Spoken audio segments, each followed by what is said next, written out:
Halo semuanya, berjumpa lagi dengan saya Anam Jackson. Oke, hari ini kita di level yang ke-8.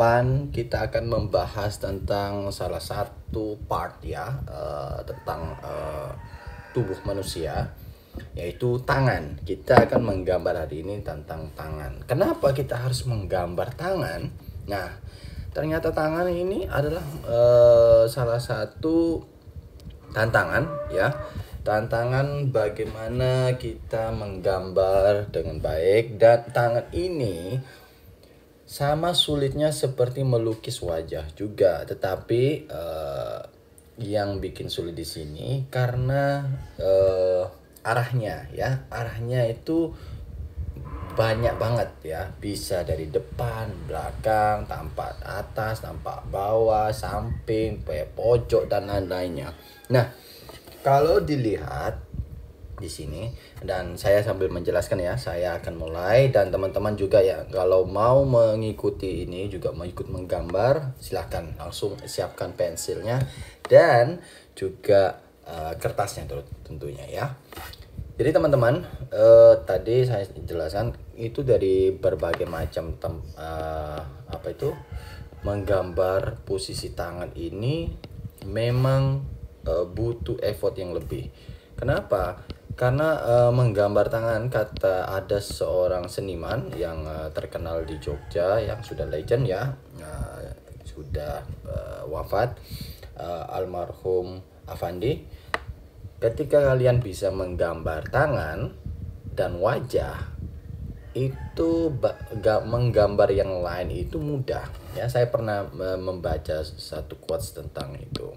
Nah, bagi saya kalau menggambar tangan ini memang saya juga belajar bertahun-tahun menggambar tangan supaya tahu polanya. Nah, untungnya dengan cara yang saya sering bagi dari sama teman-teman mulai tips level 1 sampai sekarang, saya tetap menggunakan metode shape ya.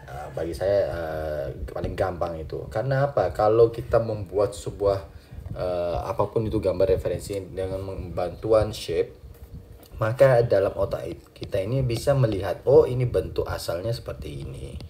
Nah, ini sketsa kasarannya seperti ini ya. Jadi saya mendapatkan bentuk kasarannya seperti ini. Nah, kalau diibaratkan kertas ya, ini bisa seperti ini ya. Saya gambar ulang. Nah, kertas yang ditekuk. Nah, jadi bentuk ini bagian tampak atas ya, yang ini tampak bawah yang di sana. Jadi modelnya seperti itu. Jadi kalau kertasnya ditekuk atau dilipat seperti ini bisa.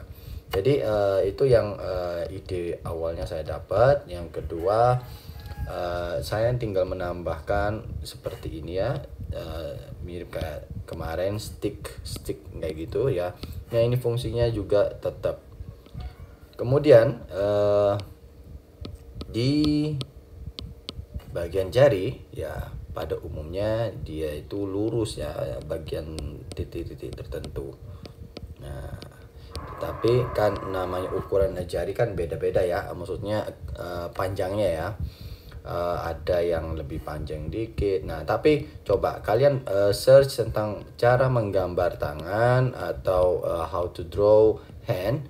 Nanti kalian akan menemukan basic cara menggambar tangan seperti ini modelnya.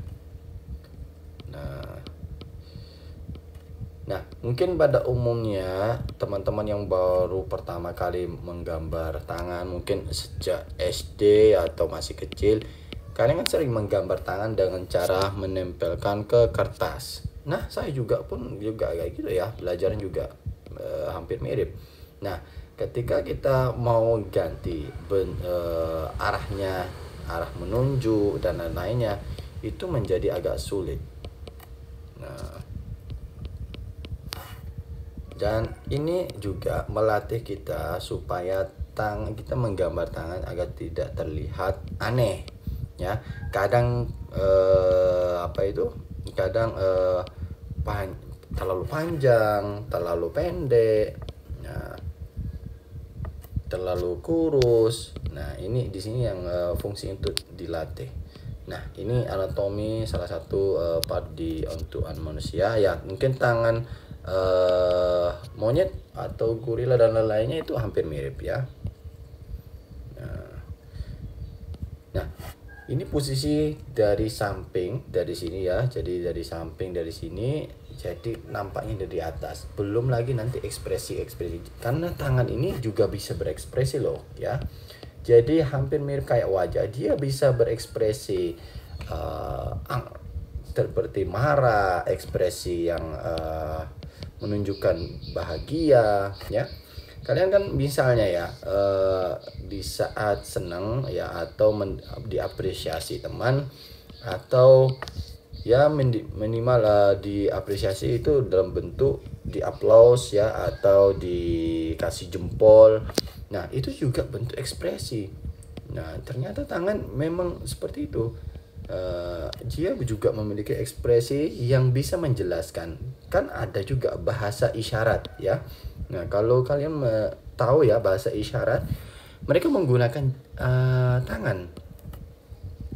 Nah, dan ternyata tangan ini memang punya ekspresi tersendiri untuk menjelaskan sesuatu. Makanya menggambar tangan ini menurut saya hampir mirip kayak menggambar wajah. Nah, jadi ini caranya menggambar cepat ya. Jadi usahakan menggambar cepat ini bisa menggunakan metode yang saya sering share dari level 1 sampai sekarang. Ini menggunakan level seperti cara seperti ini ya, metode yang menggambar kasarnya terlebih dahulu. Nah, ini nanti dampaknya luar biasa untuk karya-karya yang lainnya. Nah, ini bisa berfungsi ketika kalian tahu cara menggambar tangan, misalnya tanpa melihat referensi. Ketika kalian tahu, oh ini arahnya memang seperti ini, kalau jaraknya seperti ini, nah itu menjadi mudah. Oke. Jadi menggambar tanpa referensi nanti lebih mudah. Nah, mungkin nanti ada video khusus juga konten membahas tentang imajinasi. Nah, ini menarik. Membahas tentang imajinasi ini bukan artinya kita tiba-tiba bisa menggambar apapun. No. Ini artinya kalau imajinasi itu kita merekam dan kita sudah terbiasa menggambar itu berkali-kali, sehingga ketika kita menggambar tangan, menggambar apapun itu yang sudah kita latih, tiba-tiba bisa ya tanpa melihat referensi karena kita hafal. Nah bagi teman-teman yang sudah mengikuti dari awal ini cara menggambar, nah jangan lupa terus dilatih, terus diasah. Jangan cuma sekali aja digambar ini. Coba ulang 2 kali nonton video ini, atau foto referensi yang saya bagikan ini bisa diulang berkali-kali. Nah, sampai kalian paham bentuknya, terus arahnya. Oh, ini bentuk asal usulnya jari seperti ini. Nah,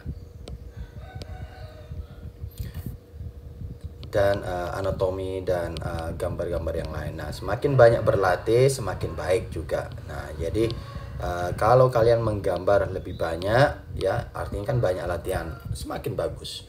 Nah, nggak mungkin semakin berlatih ya, semakin diulang-ulang makin jelek. Enggak, pasti lebih baik.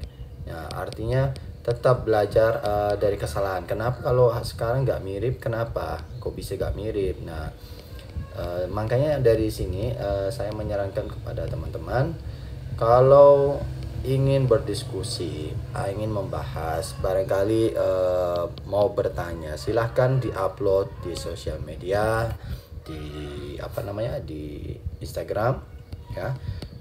Untuk link Instagram saya sendiri sudah ada di description, tinggal kalian tag, nanti saya akan balas ya. Insya Allah saya akan balas, dan mudah-mudahan ada komunikasi di sana. Nah, komunikasi sama belajar ya, tidak perlu ya, ini mumpung gratis. Dan kalau ada yang berminat juga pengen belajar secara dibimbing, bisa juga. Nah, nanti saya arahkan, bisa ya. Nah, seperti ini ya teman-teman ya, menggambar tangan ya dengan cara yang mudah. Dan saya pikir cukup ya, sama seperti yang sebelumnya. Kita tujuannya menggambar cepat ya dan tepat. Nah, jadi untuk selain itu ya, masalah arsiran dan lainnya nanti kita bahas di video berikutnya. Jadi biar fokusnya pada bentuknya terlebih dahulu, shape-nya sama formnya. Nanti kita akan bahas tentang shading. Nah, ini menarik ya untuk bahas shading.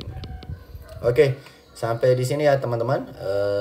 Sampai jumpa di video berikutnya. Terima kasih sudah menonton. Jangan lupa subscribe, like, dan komen. Thank you everyone. See you next time.